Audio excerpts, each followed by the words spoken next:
If you just found out an IRS revenue officer has been assigned to your tax case, stop before you call him back, before you fill out any paperwork, and absolutely before you let him into your home. Watch this video first. What you do in the next 48 hours can either resolve it or make it substantially worse. Hi, I'm tax attorney Chad Silver, founder of the tax law firm Silver Tax Group. We are huge tax nerds, but tough as nails when necessary. We've been handling revenue officer defense cases for 20 years. We'll build your IRS defense, submit your IRS defense, and defend you against the IRS. If you have this issue, call us now. Don't wait for a consultation with a smart person who knows tax and will give you a no BS answer. Revenue officers are not assigned to everyone. The IRS has automated systems, letters, notices, even automated levies that handle most collection cases. But when those fail, or when the debt is large enough, complex enough, or involves unpaid payroll taxes, the IRS sends a human being. That human being is a revenue officer. If one has been assigned to you, you have a serious IRS problem. And this video is specifically for you. Drop a comment below if you just received an IRS Letter 725B or got a phone call from a revenue officer. I want to know how many of you are out there dealing with this issue right now. All right, first, let's clear up a confusion that trips up a lot of taxpayers because these titles sound almost identical. A revenue agent audits your tax return. They examine your income, your deductions, your records. They're looking for mistakes or unreported income. An audit is a revenue agent's job. A revenue officer collects money. They're not reviewing your return. They already know what you owe, and they're there to collect the money. Here's a simple way to think about it. A revenue agent is like a detective reviewing the evidence. A revenue officer is like the repo man. They already have the judgment, and they're coming to collect from you.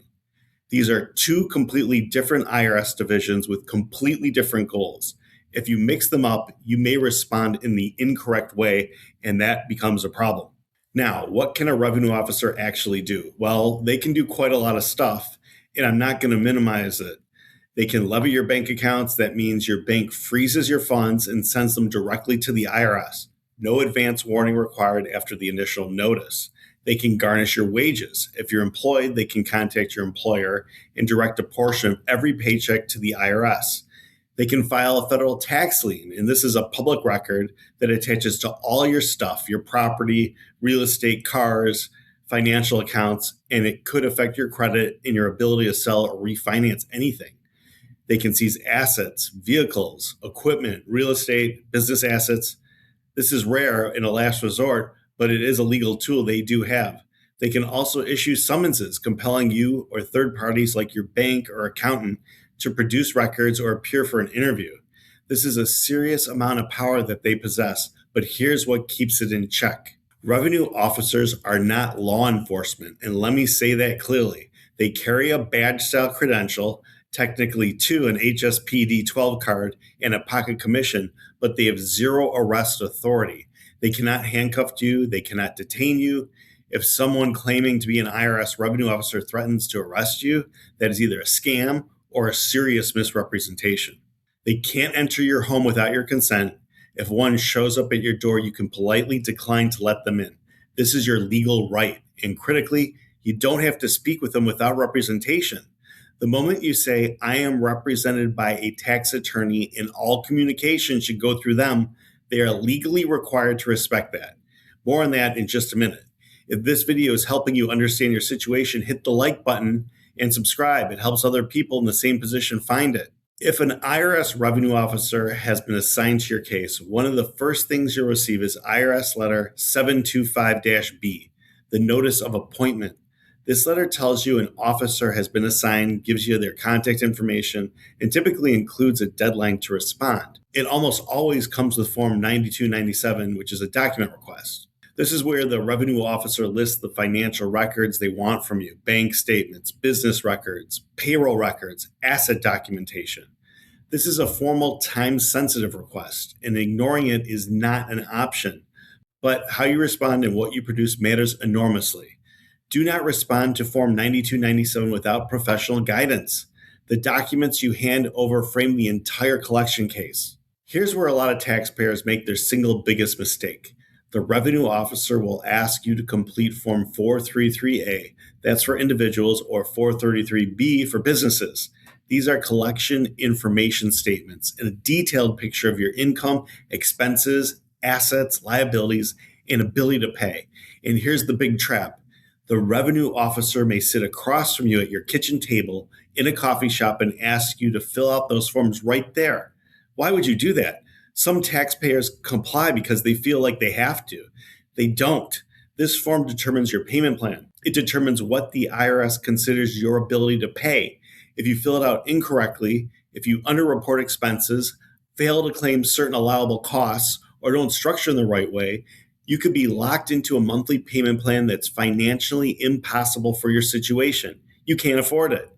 Do not fill out Form 433 without a tax professional reviewing it first. This is not a form you fill out in 20 minutes. It's a financial disclosure document that can follow you for years. Trust fund recovery penalties. For business owners, especially those with employees, I need to talk about the trust fund recovery penalty, because this is where revenue officer cases go from serious to totally devastating.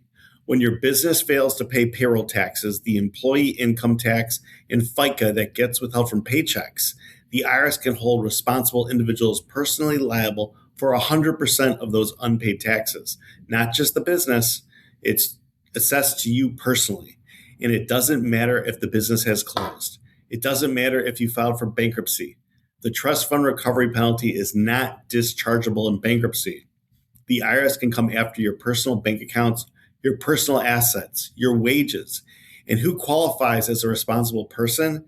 It's broader than you think. It's not just the CEO. It can be any officer, any partner, any accountant, or bookkeeper who had an authority to pay and willfully didn't. If a revenue officer is on your case and there are unpaid payroll taxes involved, the clock starts ticking on a TFRP assessment. This is the most urgent reason to get tax representation immediately. Your rights and what to do now. Let me give you something actionable to do today. Number one, you have the right to representation. The moment a revenue officer contacts you by phone, by mail, or in person, you can tell them, I am represented by a tax attorney, preferably me. Please direct all communications to my representative, write down their name, badge number, and contact information, and then call your attorney. Number two, do not fill out any IRS forms, especially Form 433, without professional review. Don't sign anything. Do not produce documents without understanding what you're producing. And number three, don't ignore them. This is the other side of the equation. Ignoring a revenue officer does not make them go away. It accelerates the timeline to levies, liens, and seizures. You need to respond, just respond the right way with representation. Number four, if you received IRS Letter 725B, look at the deadlines on the letter and on Form 9297. You likely have a short window to reply, so you got to act now, not next week. A revenue officer on your case is not the end of the road. Taxpayers resolve these situations every day through installment agreements, offers in compromise, currently not collectible status, tax court, or other strategies. But the earlier you engage a professional, the more options you have.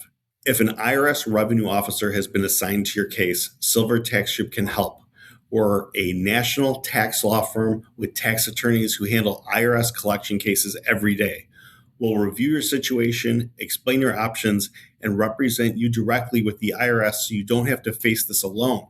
Visit silvertaxgroup.com to schedule a consultation. It's confidential, and it's the most important call you can make right now. Please give us a call at 855-900-1040. And if you found this video useful, please subscribe. We cover IRS collection issues, audits, tax debt resolution, and taxpayer rights.